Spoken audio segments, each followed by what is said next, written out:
Today, I'm going to share a story with you that will change how you approach most everything. Your career, your relationships, your dreams. But first, let me ask you something. When was the last time you just asked for exactly what you wanted? Not what you thought you could get, not what seemed reasonable, but exactly what you wanted. I'm talking about the big stuff, the promotion, the partnership, the opportunity. Most of us never do this. We hint around the edges, we drop subtle suggestions, we wait for somebody else to offer. But here's what I've learned from getting up close and personal with the most successful people on the planet. The difference between those who get what they want and those who don't often comes down to one simple thing. They ask. Let me tell you about a 12-year-old kid who understood this better than most adults ever will. This kid was part of something called the Explorers Club, a place where young computer geeks got together to build home-brewed electronics and computers. He was working on a project that hit a dead end. He needed one specific part, a component made by Hewlett-Packard. Now, what would most people do? Well, they'd say, I can't go any farther. Give up. Find a substitute. Ask a friend to ask a friend. Not this kid. He looked up the CEO of Hewlett-Packard, Bill Hewlett, in the phone book and called him at home. Hello, Mr. Hewlett, he said. I need this part from my project. Bill Hewlett was running one of the world's largest and most successful tech companies at the time. He was a multi-millionaire and his schedule was packed, but he was amused by this bold 12-year-old. Okay, he said, I'll get you that part. Now, if you expected gratitude, you'd be surprised by what happened next. I'd also like a summer job, the kid said. And Bill Hewlett said, sure, to that too. That 12-year-old was Steve Jobs. But wait, the story gets better. Several years later, a man named Al Alcorn was sitting in his office at Atari, the first video game company, one of the coolest tech companies in the world at the time. His secretary burst in, we got a hippie kid in the lobby. He says he's not leaving until we hire him. Should we call the cops? Al said, I don't know. Let's see. Let him in. Steve Jobs walked into his office, looked him straight in the eyes, and said, I'd like the game designer job I saw advertised. Al gave him the job on the spot. A few years later after that, Steve was starting Apple. He realized that they needed a publicist. Not just any publicist, he wanted the best publicist in the world. That was Regis McKenna. The problem was, Regis was way too busy and expensive to work for a couple of nerds hanging out in a garage. So he said no. Steve called again. Regis said no again. Steve called again and again and again, every day for 2 weeks straight, until Regis finally said yes.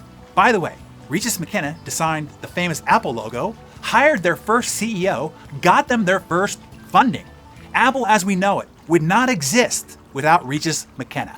And Apple as we know it would not exist if Steve Jobs hadn't asked for exactly what he wanted for 2 weeks straight. Now, Steve Jobs had many characteristics, many of which are difficult to copy. He was charismatic and intelligent in a way few of us can match. But there is something he did that any of us can copy. He asked for exactly what he wanted. Not what he thought he could get, not what would be nice to have, but what he wanted. It seems simple enough. Anyone is free to ask for anything they want.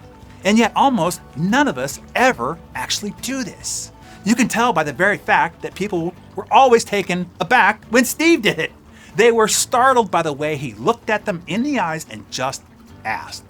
But it wasn't some superpower. And if it was, it wasn't a great superpower because people told him no all the time. But he just kept asking. Now, let me be clear. Just because you ask does not mean you will get. Steve asked Nolan Bushnell, the Atari boss, for a $50,000 investment, offering him 33% of Apple in exchange. Much to Nolan's greatest regret, he said no. Steve asked Sony Music for an iTunes licensing deal. Even though Universal and Warner had already said yes, Sony told Steve no.